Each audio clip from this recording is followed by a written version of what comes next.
پہلے تو میں نے مسلمانوں کے اخلاق سنے تھے، اب تو میں نے دیکھ بھی لیے، پر یہ بتا جب 12,000 آیا تھا جان کیوں نہیں چھڑائی؟ تو حضرت چارہ کاٹتے کاٹتے رو پڑے، فرمانے لگے تو نہیں نہ جانتا یہ بیٹیاں سانجی ہوتی ہیں، پتہ نہیں نا؟ میرے رسول پاک نے تو حاتم تائی کی بیٹی کے سر پہ کپڑا رکھ کے کہا تھا بیٹیاں برابر ہوتی ہیں، تو یہ نہیں پتا جب اس کی 6 بیٹیوں کی شادی ہوئی ہے میرے اندر روحانیت کتنی بڑی ہے۔ فرمایا پھر 12,000 آیا ہے تو 2-4 بچیاں پھر گئی ہیں، تو یہ نہیں پتا میں اندر سے راضی کتنا ہوں، میں تیری نوکری کرتا رہوں گا، پتہ نہیں اللہ کتنی بیٹیوں کو بیاہ دے گا۔ اتنا رویا وہ عیسائی کے پیروں میں بیٹھ گیا، کہنے لگا بابا میں نے تیری مخالفت کی ہے پر تیرے قریب آ کے پتہ چلا ہے کہ تو بہت اونچے اخلاق کا مالک ہے، اور اگر تیرا یہ مقام ہے تو تجھے اخلاق سکھانے والے محمد عربی کی شان کتنی ہوگی۔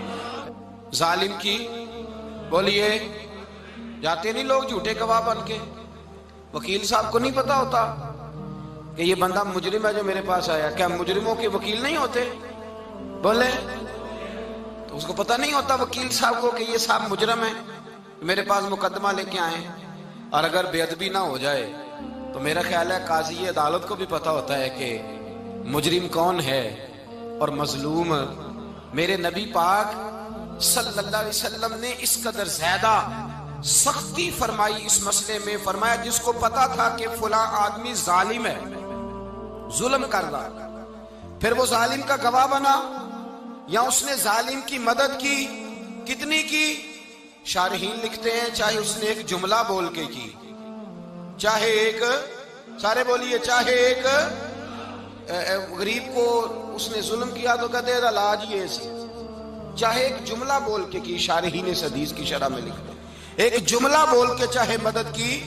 جس بندے نے کسی ظالم کی مدد کی کسی مقدمے میں یا کسی صورت میں اور اسے پتا تھا یہ ظالم ہے، میرے نبی پاک صلی اللہ تعالی علیہ وسلم فرماتے ہیں اگر اس نے مدد کی، ابھی ظالم کی بات نہیں ہو رہی، ظالم کے مددگار کی بات ہو رہی،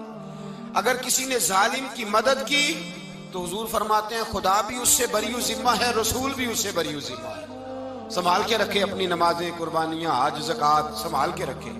اگر ظالموں کا مددگار ہے، الیکشن آ لینے دے، آپ کو نظر آ جائے گا کون کون ظالموں کا مددگار ہے، نظر آ جائے گا۔ اپنی جیب سے لوگ پیسے دے کے ظالموں کی مدد کریں گے،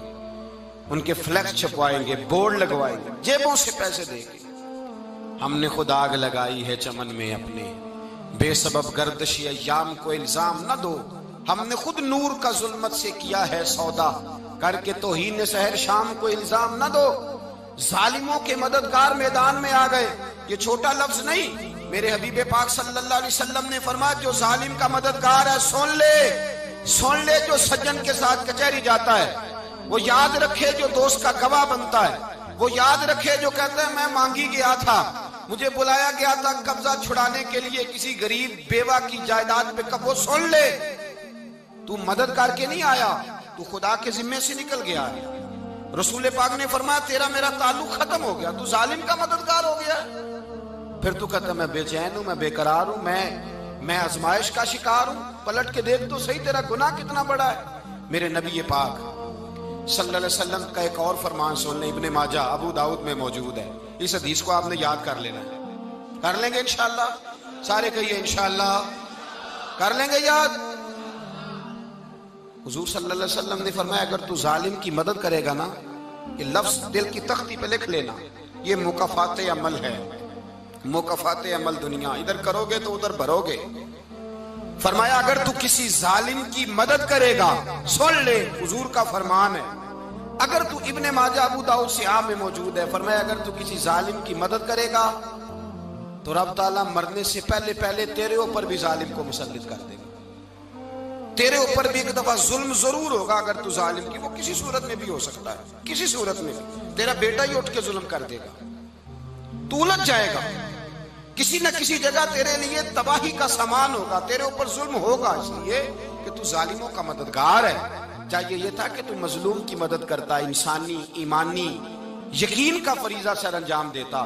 تو ظالموں کا مددگار ہو گیا۔ ٹٹول کے دیکھ لیں، رزلٹ نکال کے دیکھ لیں، ہمارے زمانے میں ظالموں کے مددگار زیادہ ہیں، اتنی لمبی زبانیں نکال کے ظالموں کی مدد کرتے ہیں، بڑے بڑے کالم نویس اللہ نے انہیں قدرت دی لکھنے کی،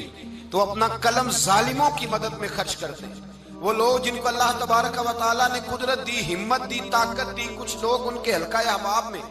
وہ اپنے لوگوں کو استعمال کر کے ظالموں کی مدد کرتے ہیں، ظالموں کی مدد کرتے ہیں۔ میرے نبی کریم سید عالم نور مجسم صلی اللہ علیہ وسلم نے فرمایا، اگر تو نے ظالم کی مدد کی تو جب تک تو توبہ نہیں کرے گا رب تجھ سے ناراض ہی رہے گا۔ اللہ تجھ سے، او بھائی جس سے رب بھی ناراض ہو گیا، نہ کھانا نہ پینا نہ سونا نہ جاگنا نہ نیند، پھر تیری ہر چیز تیرے لیے آزمائش ہو جائے گی، پھر تیرا سایہ بھی تیرے لیے خوف کا سامان بنے گا، پھر زندگی جیتی جاگتی لاش بن جائے گی، تو اپنے کندھوں پر اپنی میت اٹھائے پھرے گا جب تو ظالم کا مددگار ہوگا۔ اور نبی پاک صلی اللہ علیہ وسلم نے فرمایا ظالموں کا مددگار بھی ظالم ہوتا ہے، ظالموں کا مددگار بھی، سارے بولے ظالموں کا مددگار بھی نہیں، کو نہیں، آپ سارے نہیں بولے، ایک دفعہ بولے ظالموں کا مددگار بھی، پکی بات ہے، ظالموں کا مددگار بھی۔